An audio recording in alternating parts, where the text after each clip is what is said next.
ایک دفعہ کا ذکر ہے، جرمنی کے ایک خوبصورت سے گاؤں میں دو بہن بھائی رہا کرتے تھے۔ جان جو 8 سال کا تھا اور ایما صرف 6 سال کی معصوم سی بچی۔ وہ اپنے مہربان باپ کے ساتھ ایک چھوٹے سے لکڑی کے گھر میں رہتے تھے۔ ان کی اصلی ماں کا انتقال ہو چکا تھا اور اب ان کی ستیلی ماں ان کے ساتھ رہتی تھی، جو سخت دل اور خود غرض تھی۔ ایما کی لمبی سنہری بال اور دودھ جیسی گوری رنگت تھی۔ وہ نیلے رنگ کا سادہ مگر خوبصورت کپاس کا فراق پہنتی تھی، جس پر نازک لیس لگی ہوتی اور ایک سفید ایپرن اس کے کمر سے بندھا ہوتا۔ اس کے بالوں میں نیلا ربن بندھا ہوتا۔ جان کا رنگ سانولا، آنکھیں بھوری اور بال گھنے چاکلیٹ رنگ کے تھے۔ وہ سفید قمیص کے اوپر ہرا واسکٹ، سادہ بھورے پاجامے اور نرم چمڑے کے جوتے پہنتا تھا۔ وہ بہادر اور خیال رکھنے والا بچہ تھا۔ ان کے والد بچوں سے بہت محبت کرتے تھے، مگر ایک دن کام کے سلسلے میں انہیں دوسرے شہر جانا پڑا۔ وہ چند دنوں کے لیے گھر سے چلے گئے۔ جیسے ہی والد گھر سے گئے، سوتیلی ماں نے ایک ظالمانہ منصوبہ بنایا۔ اس نے بچوں کو جنگل میں لے جا کر چھوڑ دینے کا فیصلہ کیا۔ اس نے بچوں سے کہا، چلو پھل توڑنے کے لیے جنگل چلتے ہیں۔ وہ تینوں جنگل کی طرف چل پڑے۔ سورج کی کرنیں درختوں کے بیچ سے چھن چھن کر زمین پر پڑ رہی تھیں۔ جان اور ایما ہاتھوں میں ہاتھ ڈالے چل رہے تھے۔ کچھ دیر بعد ستیلی ماں نے کہا، یہاں بیٹھو، میں ابھی آئی، اور وہ چپکے سے بچوں کو چھوڑ کر واپس چلی گئی۔ رات ہوئی تو جنگل اندھیرے اور خوف سے بھر گیا۔ عجیب آوازیں آنے لگیں۔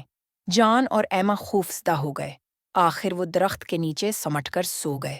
صبح جب آنکھ کھلی تو دھوپ درختوں میں سے چھن کر آ رہی تھی۔ پرندے چہچہا رہے تھے، مگر جان اور ایما کو شدید بھوک لگ رہی تھی۔ اچانک ہوا میں میٹھی خوشبو پھیلنے لگی۔ ہم نے دیکھا کہ جان اور ایما بھی خوشبو کی طرف بڑھ رہے تھے، جیسے کوئی تازہ کیک یا میٹھا پک رہا ہو۔ بچوں نے خوشبو کا پیچھا کیا اور ایک چھوٹے سے صاف میدان میں پہنچے۔ وہاں ایک عجیب و غریب گھر کھڑا تھا، کیک، مٹھائی اور ٹافیوں سے بنا ہوا۔ دیواریں روٹی کی، کھڑکیاں شکر کی اور چھت چاکلیٹ کی بنی ہوئی تھیں۔ بچے حیران رہ گئے اور بھاگ کر اندر چلے گئے۔ اندر میز پر مختلف کھانے رکھے تھے، تازہ روٹی، پھل، سوپ، کیک اور میٹھے۔ دونوں بچے فورا کھانے لگے۔ تبھی ایک بوڑھی عورت اندر آئی۔ اس نے کہا، کھاؤ بچو، تم بہت بھوکے ہوگے۔ لیکن وہ عورت ایک ظالم چڑیل تھی، جو بچوں کو پھنسانے کے لیے ایسا میٹھا گھر بناتی تھی۔ چڑیل نے جان کو ایک پنجرے میں قید کر دیا اور ایما کو باورچی خانے میں کام پر لگا دیا۔ وہ جان کو روز مزید کھانا کھلاتی تاکہ وہ موٹا ہو جائے، کیونکہ وہ اسے کھانا چاہتی تھی۔ لیکن جان ہوشیار تھا۔ جب بھی چڑیل اس کی انگلی چیک کرنے آتی، وہ ہوشیار ہو جاتا۔ ایک چھوٹی سی ہڑی نکال کر دکھاتا۔ چونکہ چڑیل کی نظر کمزور تھی، وہ سمجھتی رہی کہ جان ابھی پتلا ہے۔ کئی دن بعد چڑیل غصے میں آ گئی۔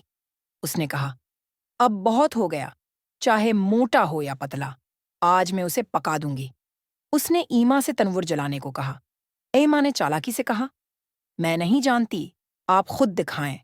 جیسے ہی چڑیل تنور میں جھکی، ایما نے اسے زور سے دھکا دے دیا اور تنور کا دروازہ بند کر دیا۔ چڑیل چیخی، مگر بہت دیر ہو چکی تھی۔ ایما نے جان کو پنجرے سے آزاد کرایا اور دونوں نے چڑیل کے گھر کی تلاشی لی۔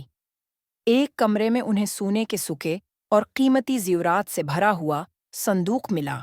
وہ اسے لے کر جنگل سے باہر نکلنے لگے۔ کئی گھنٹے چلنے کے بعد انہوں نے ایک مانس آواز سنی۔ وہ ان کے ابو تھے۔ انہوں نے بچوں کو دیکھا تو دوڑ کر گلے لگا لیا۔ وہ بچوں کو چھوڑے جانے کی بات سن کر بہت غمزدہ ہوئے۔ انہوں نے فوراً فیصلہ کیا کہ وہ اپنی سوتیلی بیوی کو چھوڑ دیں گے، اور ایسا ہی کیا۔ وہ عورت ہمیشہ کے لیے چلی گئی۔